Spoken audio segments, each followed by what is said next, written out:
thank you everybody for wishing my mother a happy birthday this week. She appreciates that. She said it made her feel like a celebrity. What's going down, everyone? Hope my mic is all right.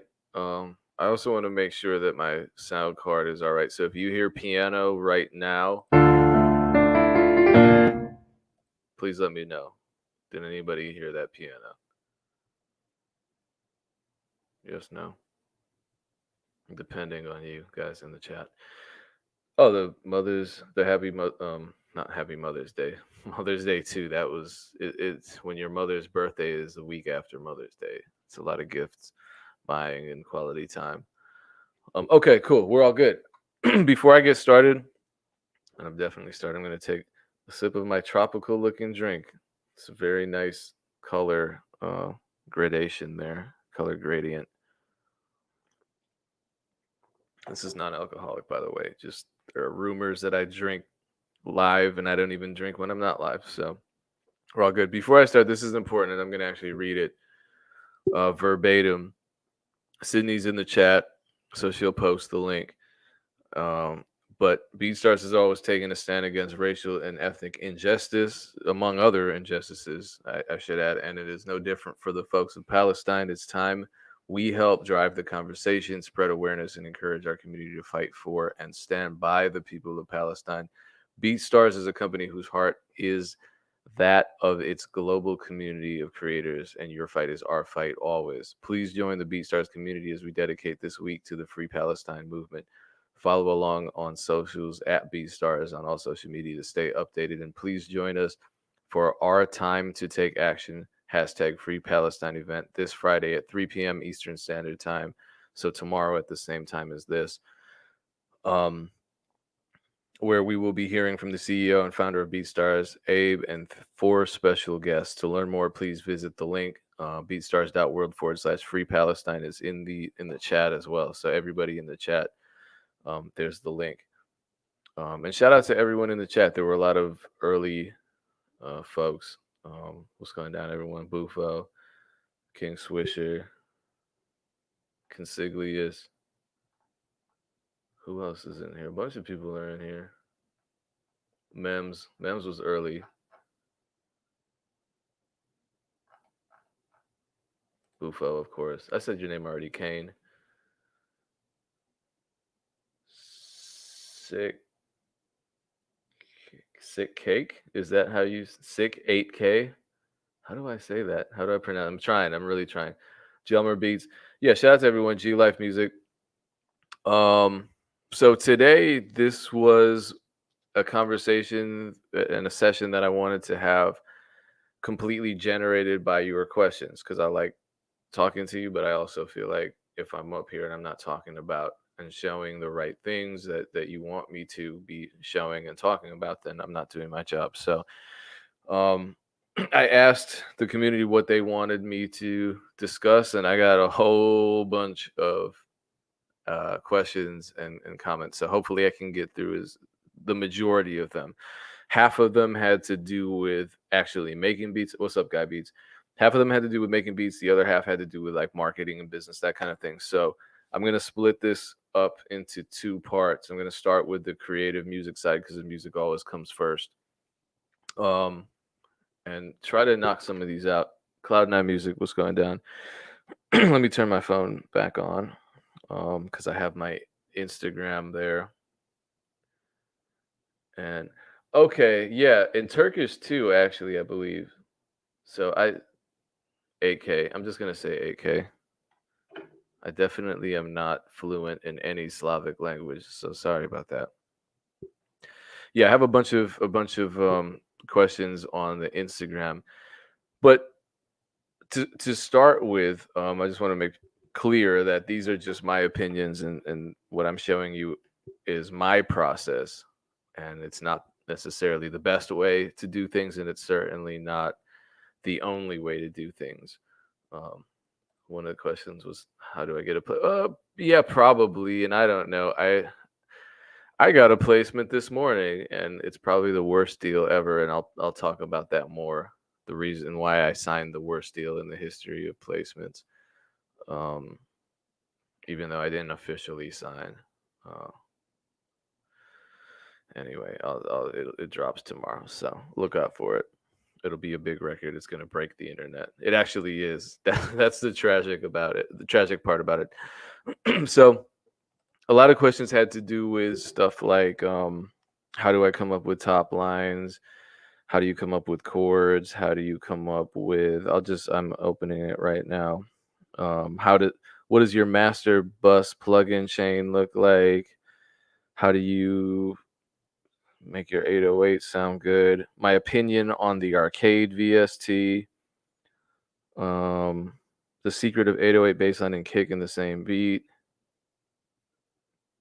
Do I mix as I make beats? Do I sidechain my kick or 808? All of these questions I'm going to answer kind of like right away. So yeah, if you can opinion on 808 bass in mono or stereo. Yeah, so all of these are questions that I can um, address right now. And I will do that here. So hopefully everyone can see my DAW. Can everyone see my DAW here? I think so. I see it. Okay, cool. So um I'm just gonna go through let's make a pain beat, a pain music beat. I love that pain music is popular now because I love the sound and then it also shares my name. So let's do that. Um how I started, I think this is in D minor. These are chords that I played earlier, just because I don't want to sit here and play a bunch of chords for you and mess up. But the basic chord structure for this is just like one of the same pop progressions we probably heard a million times, just in D minor. Let me.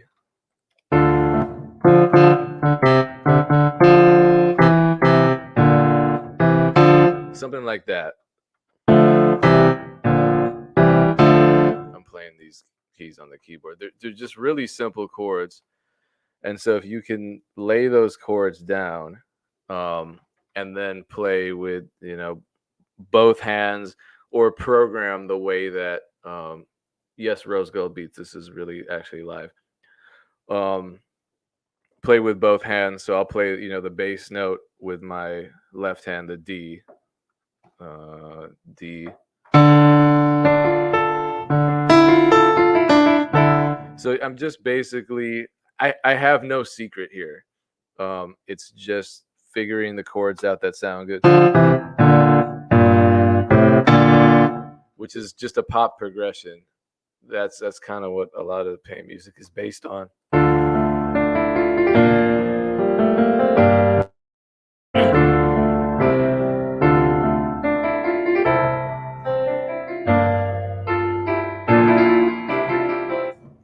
Yeah, and someone said, "Am I freestyling the top line?" Yeah, pretty much. I couldn't even replay this because I just hit record, and that's something that we talked about on our beat breakdown when we made that beat for Nas and Static Selector and Joey Badass. Just hit record. If you're playing stuff by hand, hit record. If you're programming stuff in just by clicking in the piano roll, then obviously you don't have to hit record. But I just hit record because you never know. I might play something that I like that's just a freestyle, and then I can't remember it if I don't record it. So I just hit record, whatever. So I'm just playing, like I'm not the best piano player at all. So I have that. Someone asked me, do I widen things? This is a good time to talk about that. So on my piano, this is what I'm going to do. And I kind of do this to everything. And I've talked about this before. I do like to widen things. The first thing I do for instruments like piano or pads or whatever is I just cut out a bunch of these frequencies, just so they're not muddy when I start adding additional instruments, specifically bass, vocals, additional instruments, and elements that have, low mids and so forth. And obviously, I'm going to EQ the bass a little. I'm going to EQ the vocals if vocals end up being added to this. And then I use this free plugin, Ozone Imager, to increase the stereo width of the piano, and I do like the way that sounds. It's really subtle until you start going crazy with it. It's pretty subtle, but I like the way it sounds.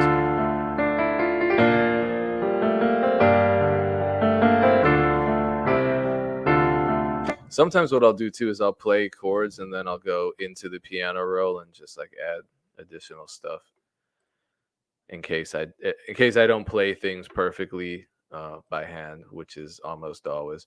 So then that brings us to this conversation I had with a lot of producers. It's just a matter of, you know, questioning how full a beat is and learning when to just kind of stop. What I like about these kinds of beats, is that there's so much feeling in the piano chords, and I'm chord driven. And over the years, I've learned to just not add too much. You know what I mean? There's so much that I could be adding, and it makes the beat almost unusable for a vocalist if I'm just flooding, adding so many elements. So producers like I remember I talked with Bubba Got Beats. He was up here. He basically says he just uses piano chords and a top line. Now the thing here is that I just played these chords, right? But there's kind of a top line as part of the chords. It's not just straight chords. There's some embellishment on my right hand. So I do want something additional here.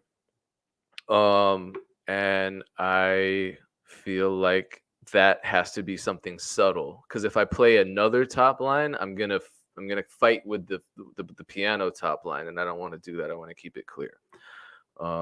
Shout out to Prime, the producer. The Beat Kid wants to know if I work in 4-bar or 8-bar loops. 4 usually. So this is 4 right here, as you can see. This is the start of the 5th. So I'm working in a 4 measure loop.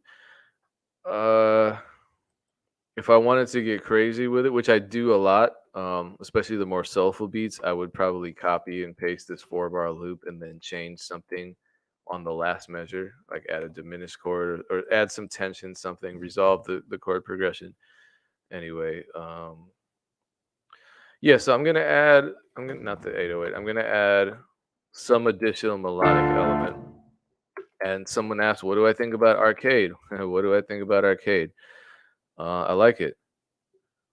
I like it. I use it. So here we go with arcade. Arcade is a great plugin for this particular kind of scenario where you have good chords and you just want to add something to kind of seal the deal on the beat. You know what I mean? So I'm going to load up one of these arcade presets, just kind of the vocal ones that add these nice vocal sample sort of sounds.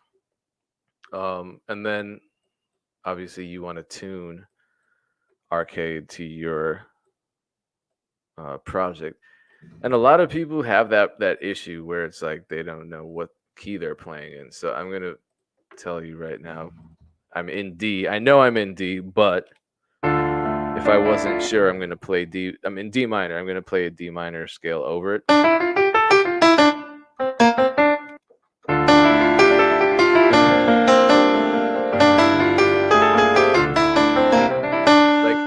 I can play the scale over this and it sounds good. Cool, I got it. I know it.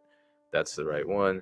So I'm gonna go into arcade and change this to D minor.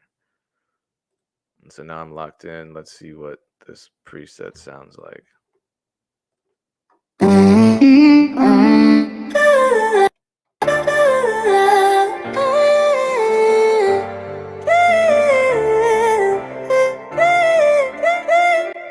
See, this sounds like pain music.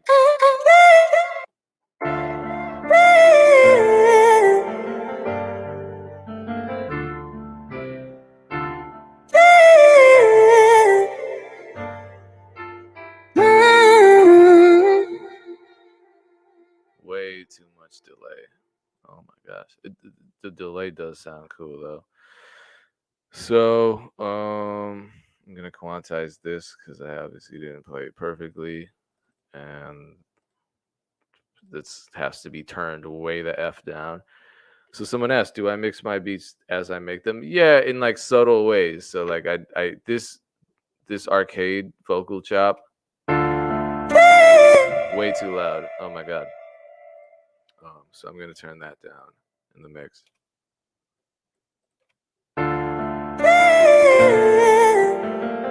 Turn it down more. That's it. That's a little better. I might want to EQ that. Actually, I might throw an additional EQ over that later on. Save, always save. That's the biggest tip of the day. And then, there are other ways. If you don't have arcade, I'm not like endorsing anything. I'll use Splice sometimes for this and just find, vocal ad libs are good if you search for vocal ad libs, one shots. So like I might grab that, and it tells you what key it's in. It's in G minor, so D is. Let's see how many steps down. D is 1, 2, 3, 4, 5 down.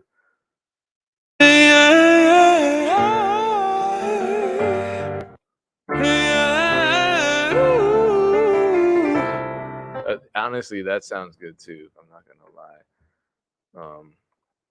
Let's see what it sounds like an octave higher.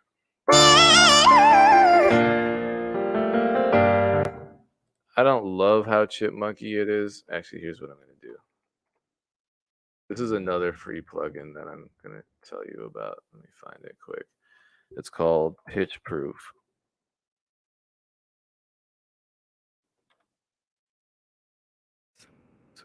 As far as money wise, what's a better plugin, Arcade or Splice? Splice isn't a plugin as much as a database. Arcade is an actual plugin. They're different, man. I'm pretty sure you can use Arcade as a free trial. Try it out. Try the free trial out. So I'm gonna go to Pitch Proof. Oh, this is not what I meant to add. Damn it, man. I want reverb. There we go. Reverb. Okay, I'm going to, with Pitch Proof, which is a free plugin, I'm just gonna chipmunk this manually. Change my reverb settings so they don't sound absolutely crazy.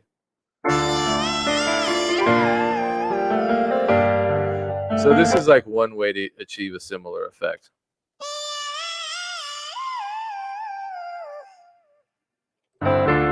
But I'm gonna stick with the arcade samples because I like the way they sound.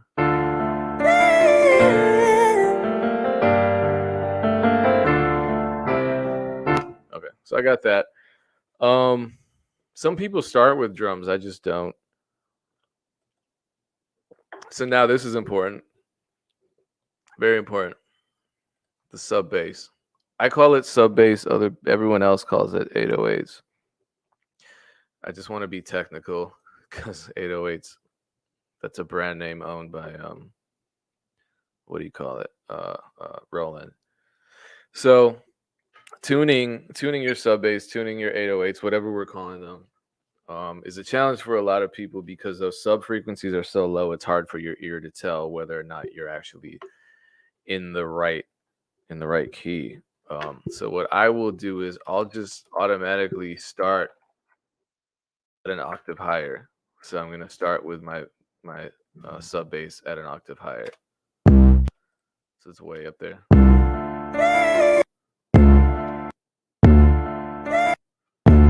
So that sounds like the right key to me. And then what I can do now is drop it down all the way to where it's low and it's hitting the right frequencies that I want it to hit.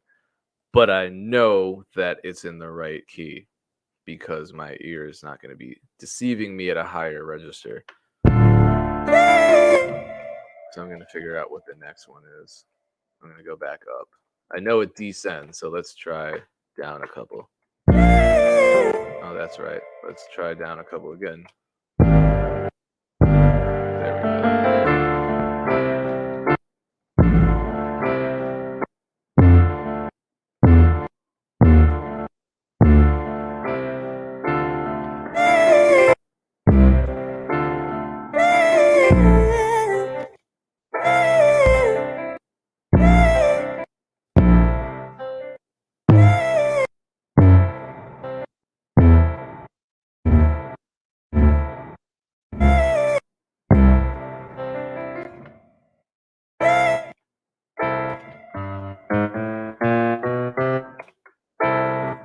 is the same note. Okay. My ears were playing tricks on me.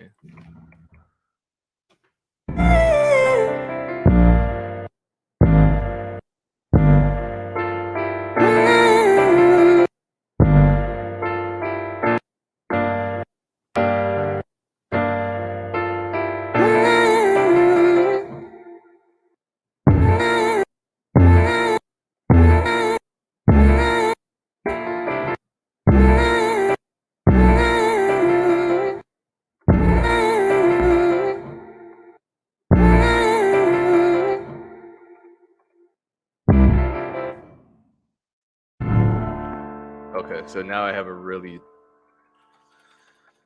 boring bass line. I'm gonna want to change that, obviously, because it's just kind of boring right now. Darrell, what's going down? Darrell Banks has answered the chat. Shout out to him. So I'm gonna use a kick that I really like, and hopefully this answers the next question, which is um, getting the sub bass 808s to sound good with the kick. And this is something that probably a lot of people already know. I like throwing in a cymbal just on the downbeat because it adds some impact. So already that sounds okay. I mean, I think the main advice I would give is to just use kicks that already feel like they hit hard and have body to them. So this is why I use this kick in almost every beat. So kicks such as these ones, where they're hitting hard. That's why I labeled them great. And these are from my Damn That Hurt 3 drum kit. 4 is coming out soon.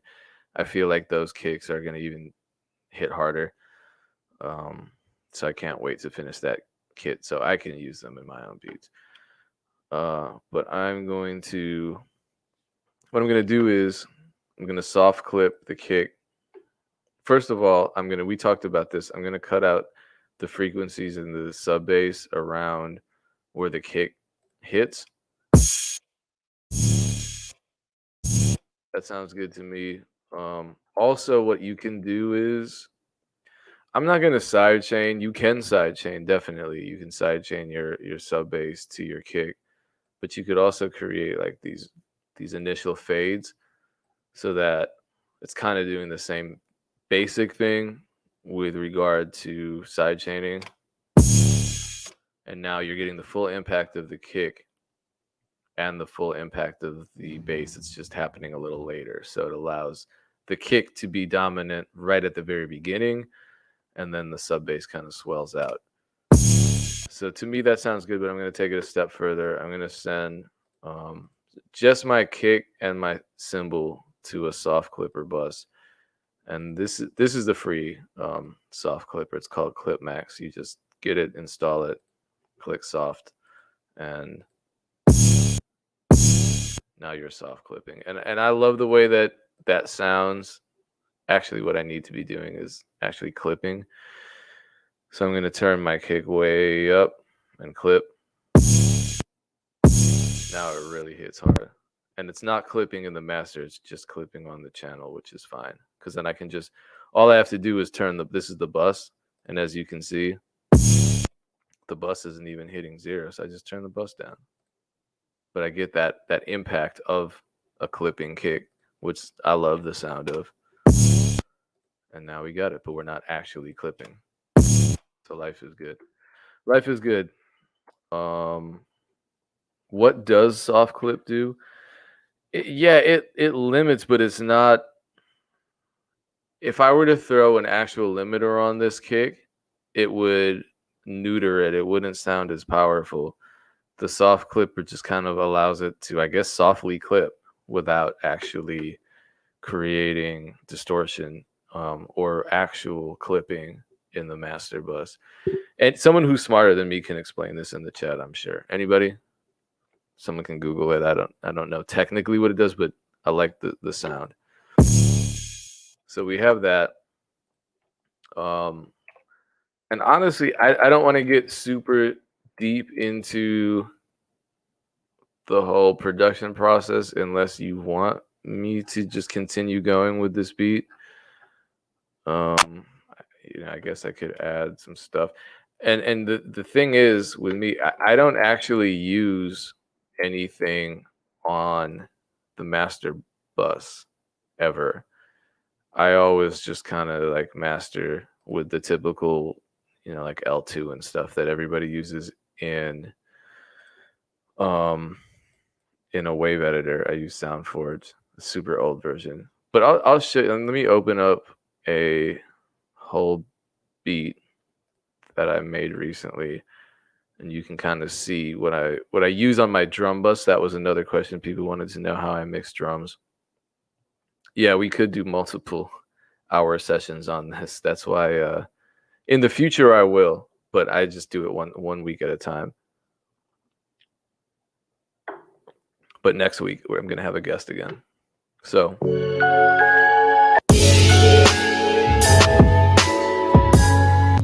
here's a beat that I just made last night. So what I will do after I make the whole beat is I will solo all of my percussion and bass. So percussion and bass, I will solo that, and then I will mix the drums. And then once I mix the drums, then I throw my drum bus on it, and it's literally just these two things: Trans-X to add some punch and some air on the high end, and some brightness, and then the L2 to just kind of glue it all together, and that's it. And then I bust it all to the same chain, and then I can just turn the drums down because they're going to be loud. But because I've already mixed them together without the effects, once I throw the effects on, sometimes I have to tweak the sounds because the hi-hats sound a little too loud, or the snare might sound a little too bright. So I adjust accordingly, but then I unsolo them and I mix all the additional instruments in. So this was a splice sample, and you can see I did a bunch of stuff just to the EQ, and then I added these chords. So here it is without the sample. Excuse me.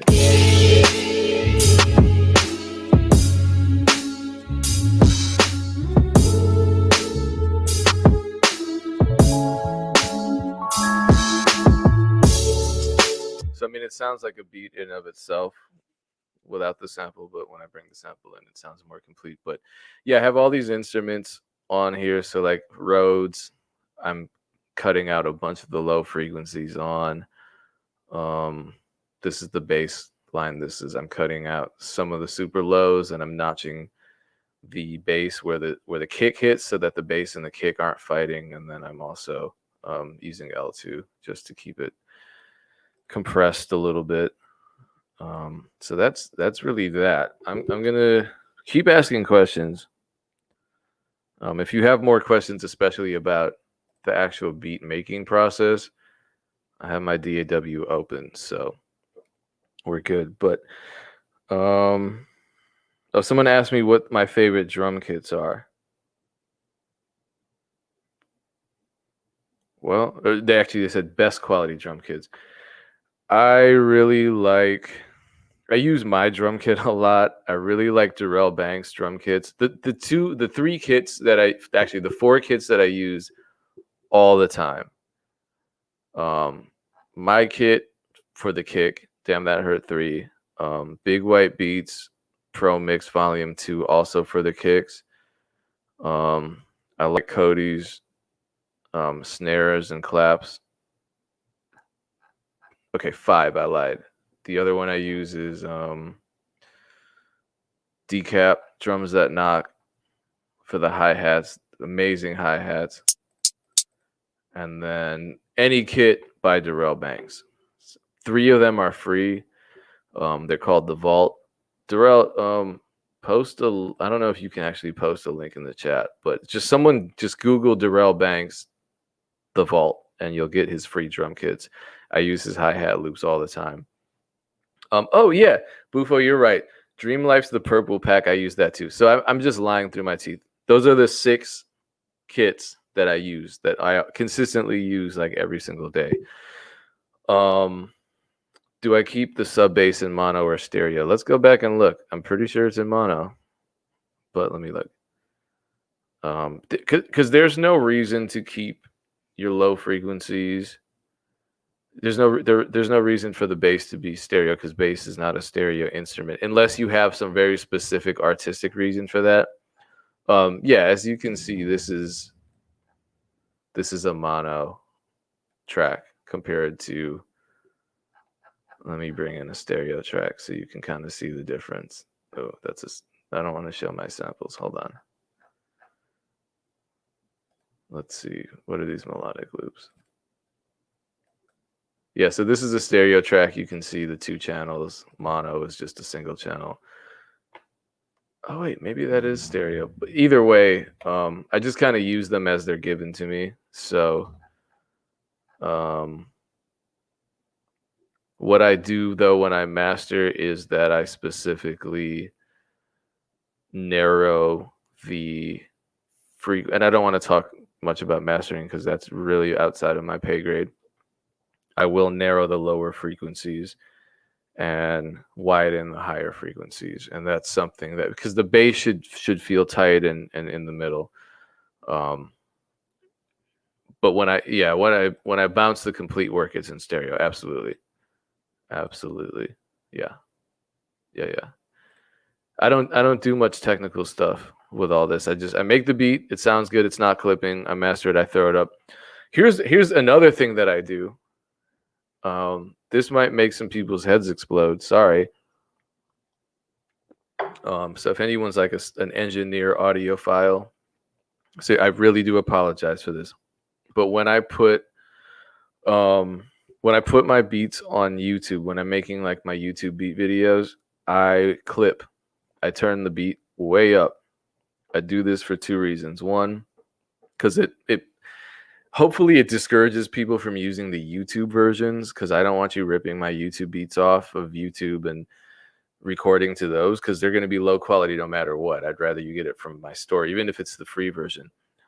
But number 2, I just also want it to be as loud as possible, because if you're looking to get beats and you're on your phone or something, the last thing I want you to do is have to turn your volume up when you listen to my beats on YouTube or on BeatStars for that matter, just because psychologically you might think that this beat is weak. You might not be thinking, "Oh, wow, this is amazing. It has 6 decibels of headroom."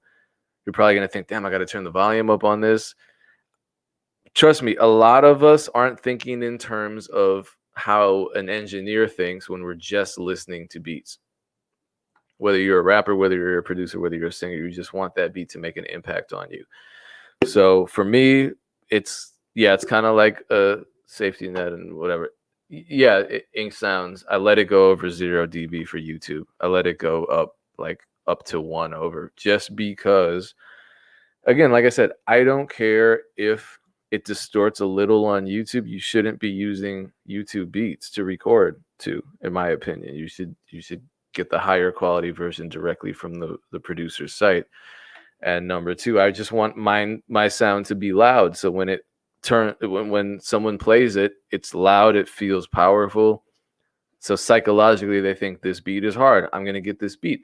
Obviously, they get it from my BeatStars beat store. It's not distorting there. And if they get the stems, which they should get anyway, then even better. Nothing's gonna clip. They can control the mix as much as they want.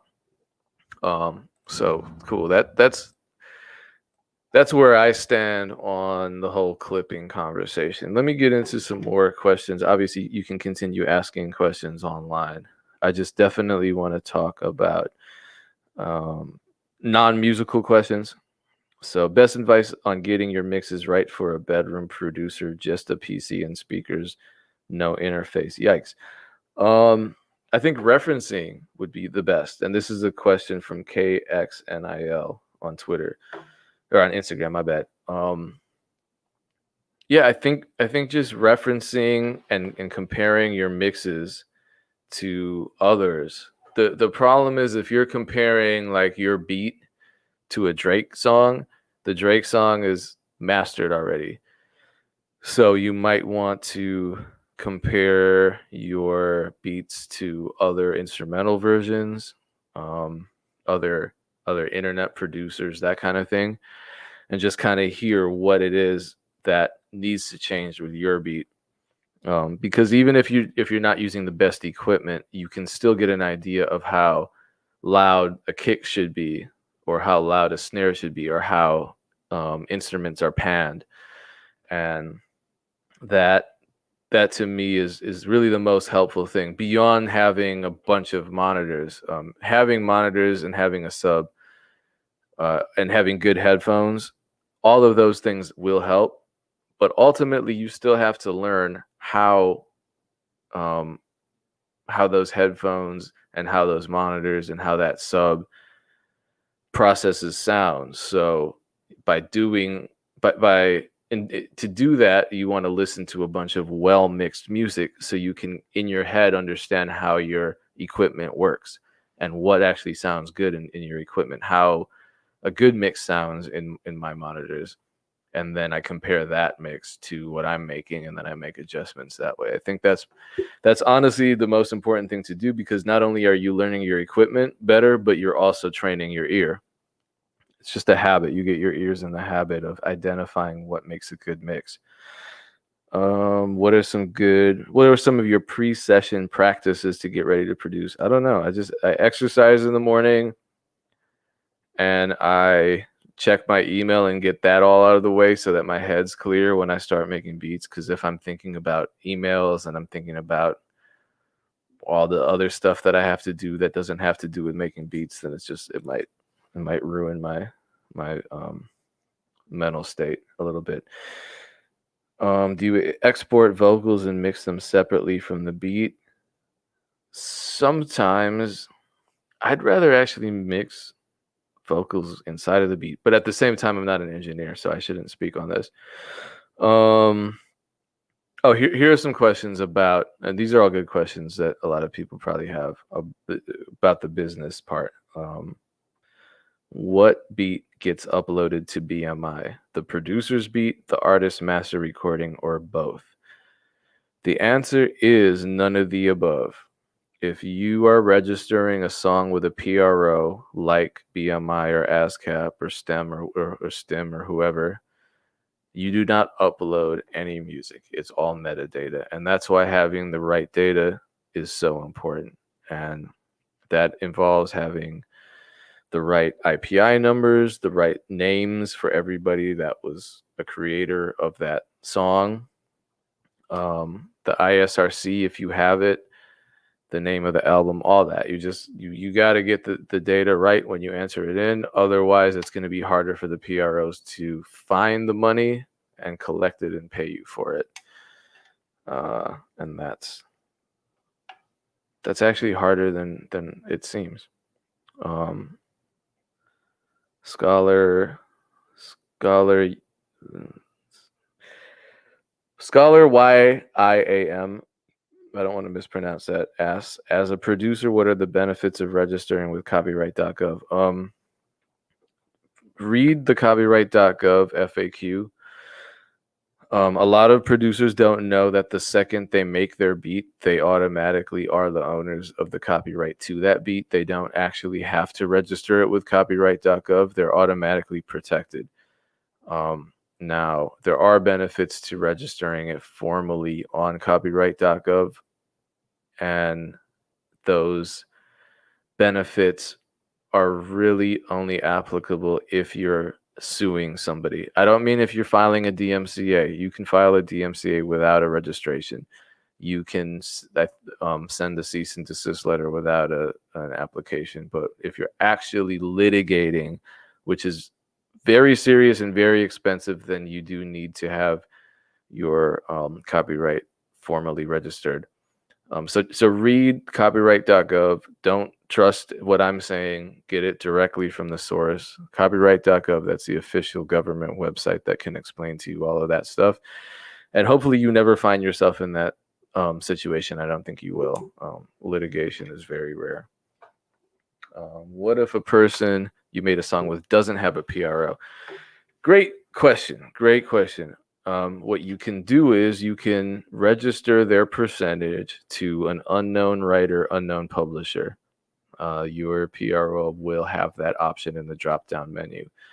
So just mark them as unknown and still give them their percentage. Let's say they made half of the song with you. They're the rapper, you're the producer. Just register 50% lyrics author, unknown writer, unknown producer, and then tell them you need to get a PRO. Once they get a PRO, you can go back and update the information, because the PRO, whatever royalties were generated by that song, they'll be held for about 2 years. So they have 2 years to get their life together and register with a PRO, and then they can start collecting that money.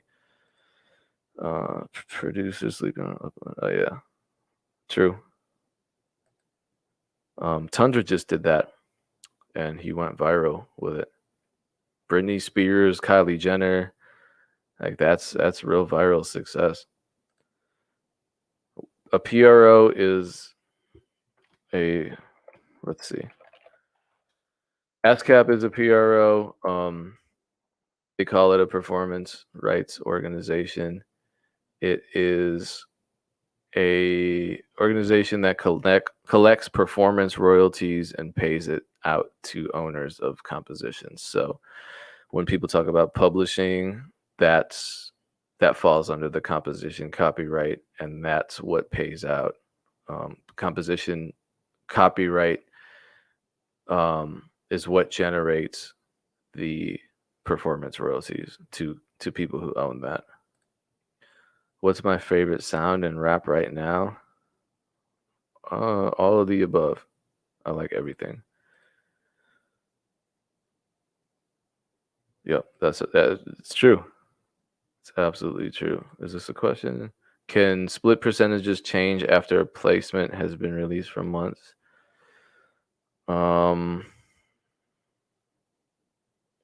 Yeah, you can always change.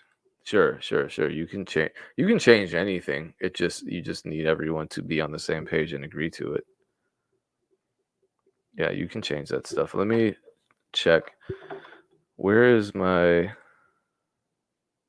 I have a bunch of tweets sitting there. I don't want to neglect the people that ask questions on Twitter. But yeah, continue asking questions here. Yeah, I think and BeatStars encourages this. So it's not just me saying that. That's a good question. I wish I had an answer for you.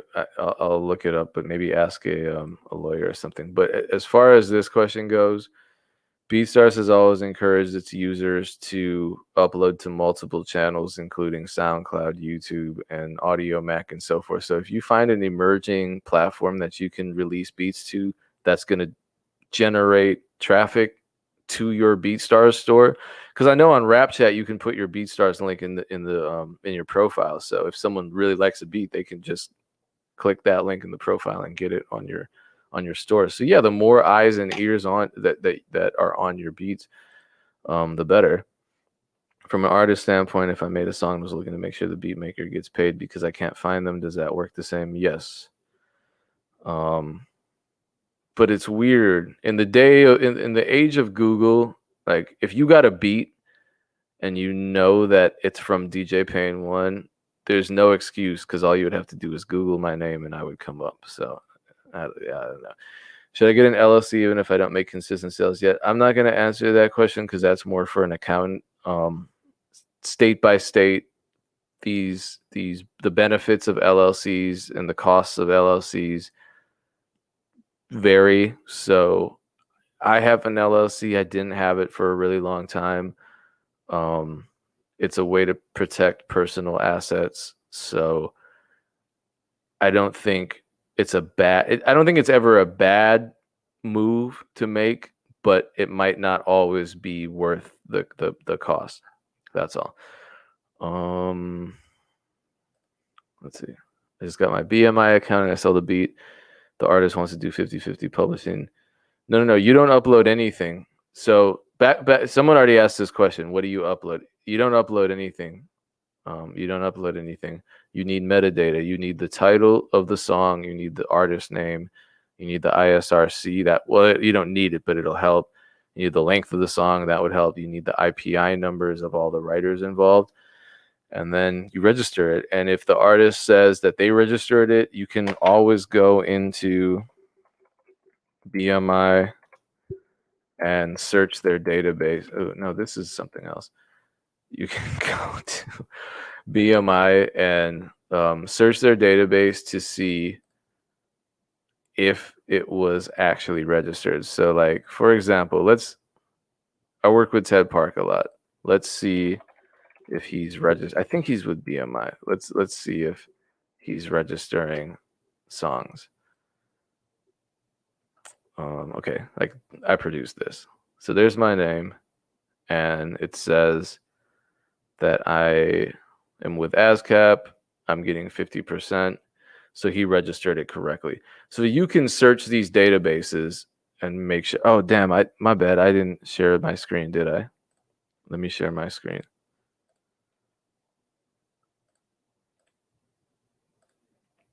Damn it, man. Come on.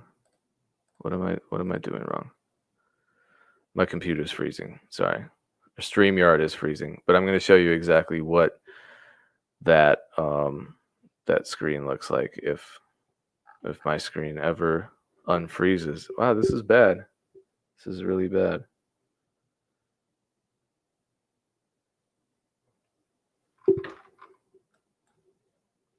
Good Lord. I hope I'm still streaming.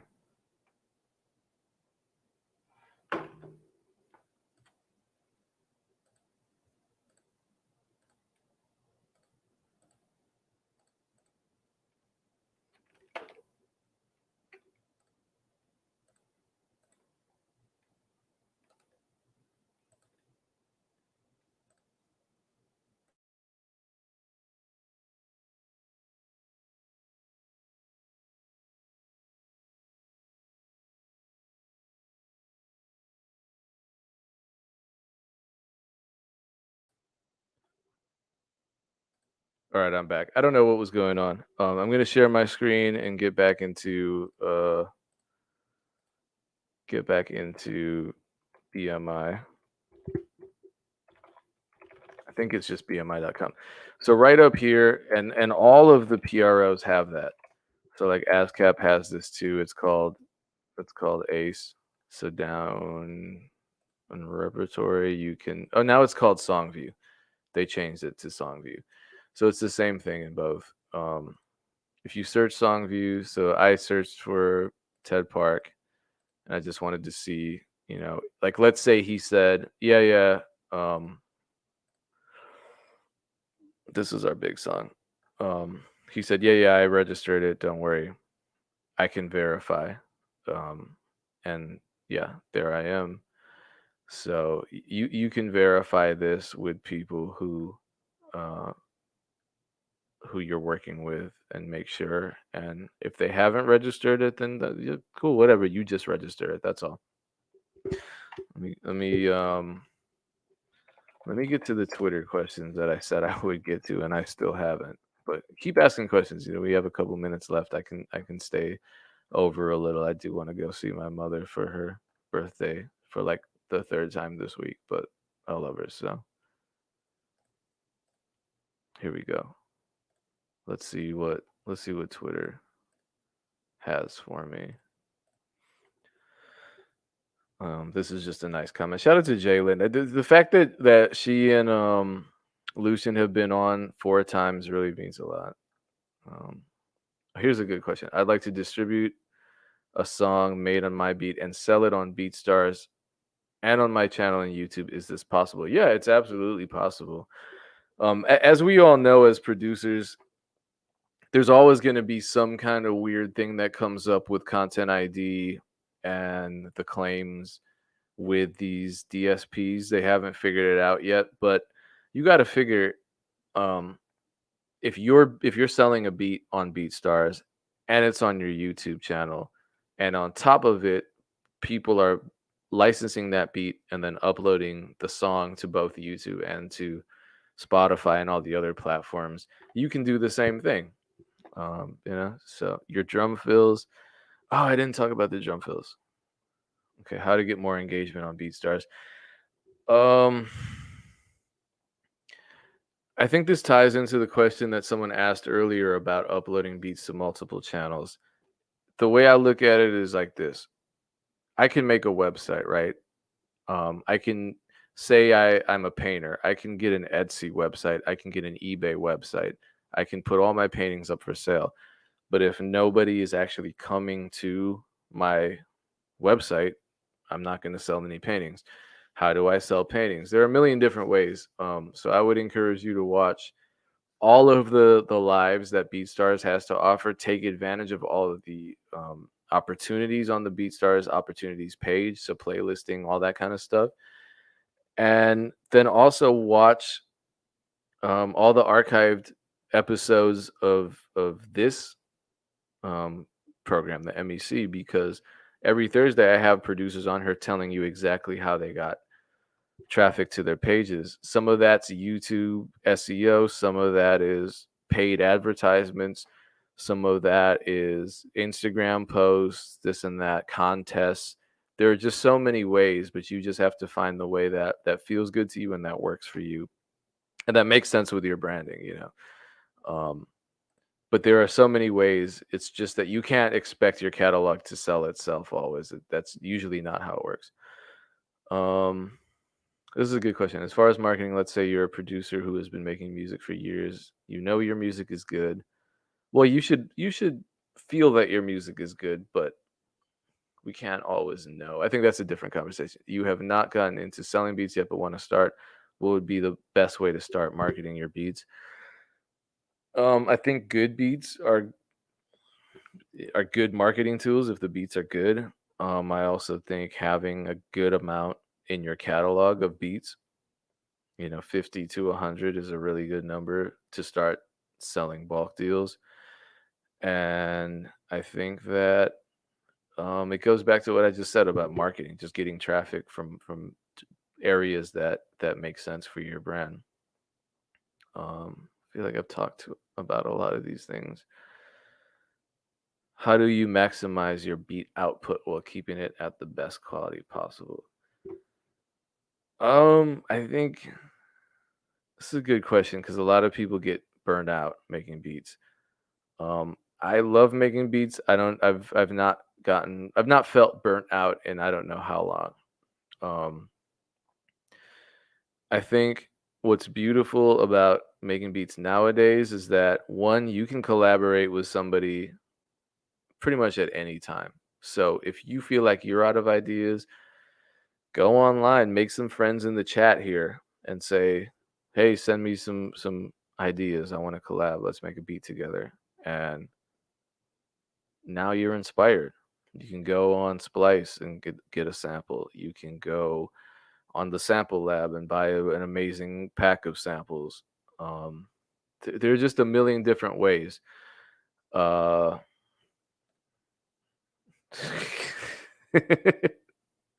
yeah, guys, stop the type beats. Stop making so much money and stop making livings for yourself. It's funny when people say like no one wants type beats when everyone wants type beats. Like Joey Badass wants type beats. Coda the friend made a whole album based on searching for type beats. Um, and there are a lot of people that have a lot of opinions, but if it's working for you, you don't have to listen to an opinion if it doesn't add up to your experience. Like today, someone was on Twitter saying, the only way that you can get opportunities is if you have connections and money. And I was like, I tweeted, when I got my first placement, I had zero connections. I had never been to a label in my life. I'd never talked to a person who worked in the music industry really in my life. And I was working three jobs. And I was in school. I'm living in Madison, Wisconsin. There's no record label presence here. There's no music industry presence here. And I got my first placement. It was all networking. And it was networking online. And then his response was, "It's not that easy." And I'm like, I mean, it happened to me, so I don't know. At this point, I don't know what you want me to say. But a lot of people will tell you not to do what you're doing just because they have an opinion about it, not because it necessarily is the truth. Um, anyway, and like I'm not gonna get into this conversation about type beats being copycat beats. That's ridiculous. We've already been through this. Come on, guys. Um, everything's a type beat. If you make a sad beat, it's a sad type beat. If you think that Polo G would sound good on your sad beat, even if it doesn't already sound like a beat he's rapped on, it's a Polo G type beat. Blah blah blah. This is oh my god. Um, yeah, collabing and networking is amazing. People in the community are amazing. Cloud9 and Rock 5 are definitely helpful. I appreciate what they're doing. I really do. And let's go back to this Twitter thread so we can answer some more questions. Oh, we talked about this. Is cool. What else? Do you try to make a certain amount of beats per week? Yes. Yes, I do. Yes, I do. I I try to make one full beat start to finish every day. Uh, and usually I'm happy with the way the beats turned out. Even if I'm like on the fence, I'll still upload it because some of the beats that I'm not completely sure about are the ones that people love. Go figure. Um, how does oh, and also I want to stand out too. You know, if I'm putting out a beat every single day, I'm gonna stand out because most producers don't do that. So if I can do it, why wouldn't I? You know what I mean? How does the placement process go? Have you ever been alone in a damp shower crying to yourself? That's how the placement process goes. Do I run? I'm going to talk more about this in a separate conversation. I'm sorry, it's not that bad. Sometimes it is. Do I run cold ads or do I run retargeting ads? Right now, I'm running all retargeting ads. So we've talked about this, and to run cold ads, Mike Trampy has an amazing couple of what do you call it of strategies, and he's been on here. So check the BeatStars YouTube, check mine as well. Um, and it's there. It's you know what I mean. It's step by step on how to maximize a cold audience, but the goal with a cold audience. I just want everyone seriously listen up if you're thinking about paying for ads on like Facebook and Instagram and using first of all use the pixel, but second of all, um, the goal of cold audiences is to eventually retarget. So once you or it should in my opinion it should be. So once you run cold ads for a long time, you start gathering pixel data or on BeatStars, you do, and I do this, the Mailchimp integration where or Aweber or whatever you choose, where you trade a free beat download for an email address. You can dump email addresses into Facebook and create lookalike audiences. So that's a warm audience right there. You're not cold marketing. So you might not be at the point yet where you have 1 to 2,000 email addresses. You might not be at the point where you've run cold ads on Facebook and Instagram enough to have all of those data. But I want you to know that as you're doing that, that's the goal. You want those data. If you're running ads and you're not collecting the data, then you're just really, really, really, really missing out. Because once you get into lookalike audiences and warm audiences, that's when you unlock the full potential of your ads. Have you just had to, whoa, your keyboard's broken, bro. Um, have I had successful collabs with other BeatStars producers, and what is your process when doing? Yeah, I do all the time, man. My top selling beat is a collab between Dream Life and Dirt Boys, so absolutely, I encourage collaborations, definitely. How do I go about doing it? It's music. It could go either way.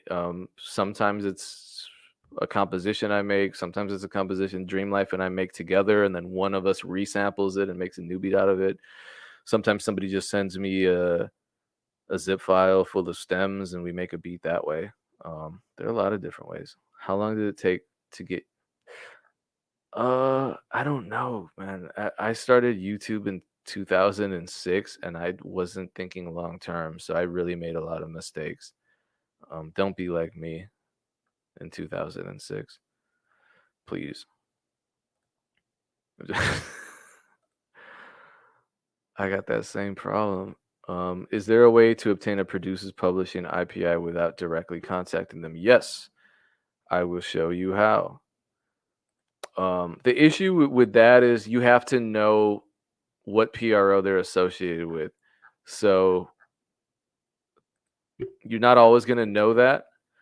But you can just like in America, in the United States of America, there are only three PROs: ASCAP, BMI, and CSEC. And I know in other countries there are even fewer.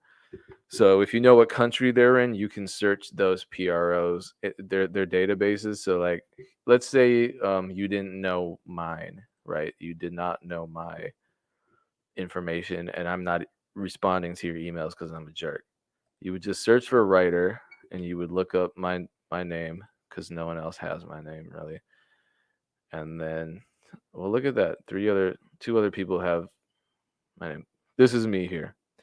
So you would click that, and then you can get my information. It'll say here's my IPI. It'll say that what my PRO is, and then it should say the publisher information. Maybe you can search the same. No, that's not the same. There should be a way to search my publisher. DJ Payne 1. Yeah. So this is it's kind of tricky because you have to figure out, who's affiliated with who, but you can figure it out. And this is me, and this is my publishing entity on ASCAP, and then you can get the IPI numbers from there. So yeah, there's always a way. And like with producers, something that we're consistently worrying about is how we're going to get paid, especially if the recording artist isn't communicating with us. That's a way to do it. Not only can you check to see if they've registered the title with ASCAP, if they haven't registered the title with ASCAP or BMI or whatever, you can do that yourself. All you have to, obviously, don't cut them out, don't be a jerk, but find their information that way and then register it 50-50 between you and them, so that once money does start coming in, you don't have to scramble to get it. You don't have to depend on them to do it, because the reality is a lot of us, I'm saying us, I'm not saying rappers, I'm saying us, because we're all a part of this ecosystem and we all have the same problems. A lot of us as musicians, as creatives, we don't understand how this stuff works, and a lot of us aren't even members of PROs. A lot of us aren't affiliated. So hopefully this conversation inspires you to learn more about that. I remember someone scared me into becoming affiliated with ASCAP way back, like before I was making a cent off of music. And so I signed up right away, and I'm glad I did, because I didn't have to scramble later. So hopefully that inspires people to act now and learn about this stuff in advance. Don't put yourself in a position where you have to scramble later and maybe make mistakes and maybe delay certain things. Let's see, is this a question? What's my process to stay on top of daily uploads? Here's what you can do. All right, so like next week, I'm actually leaving my house for a little while. The beautiful thing about platforms such as BeatStars and YouTube and Audio MEC is that they allow scheduling. So I can upload all of my beats to drop whenever I want. So Sunday, I'm leaving Monday and Tuesday. Sunday night, I'm going to upload a beat for Monday, and I'm going to upload a beat for Tuesday, and I'm going to schedule those in. And I'm going to make a video on YouTube, and I'm going to upload and schedule all of those videos for Monday and Tuesday, and actually probably Monday, Tuesday, Wednesday. And then life is good. I don't have to do anything. I can just forget about it, because BeatStars is going to publish that beat whenever on the date and the time that I set it to. YouTube's going to do the same thing. Audio Mac's going to do the same thing. My audience gets to see it, and it's as if I'm actually there in front of my computer doing the upload myself, but I've done it in advance. And just, it's about working smarter, not harder. So definitely use that, because a lot of people don't want to or can't because their schedule doesn't permit, or because some crazy thing happens in their life. Use the scheduling function. It'll make your life easier. I just realized I'm 5 minutes too late.